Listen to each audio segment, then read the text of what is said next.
A lot of people picture God as always disappointed, arms crossed, keeping score, waiting for you to mess up so he can punish you, just frowning at your disapproval. God is not frowning at your disappointment. God is fiercely opposed to whatever is killing you. That opposition is what the Bible calls wrath. There is a verse in Romans that changed how I understand this.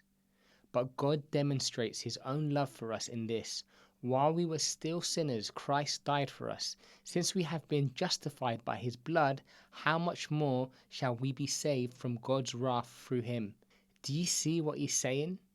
Yes, we're sinners. Yes, there's wrath, a fierce opposition to everything broken and destructive to us.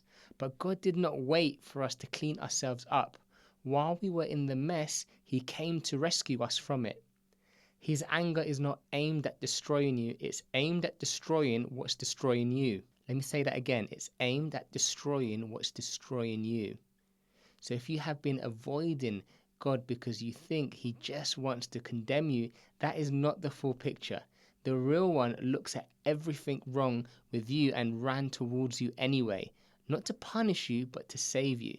I used to think following God must be giving up everything enjoyable. No more parties, no more freedom, just a long list of rules and restrictions. But Jesus said he came so that people could have life and to the full. Not life that is boring or restricted, life that actually works. Here's what I discovered. The fun I was protecting was actually kind of miserable. The parties left me emptier, the relationships based on nothing substantial fell apart, the freedom I thought I had was actually slavery to whatever felt good at the moment. Following Jesus didn't take away my joy, it gave me the first real joy I ever experienced. That week after the venture camp, doing laundry in my flat was more fulfilling than any trip I've ever taken.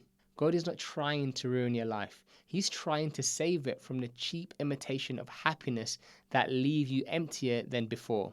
Some people believe in a God who wound up the universe like a clock and then stepped back to watch it tick.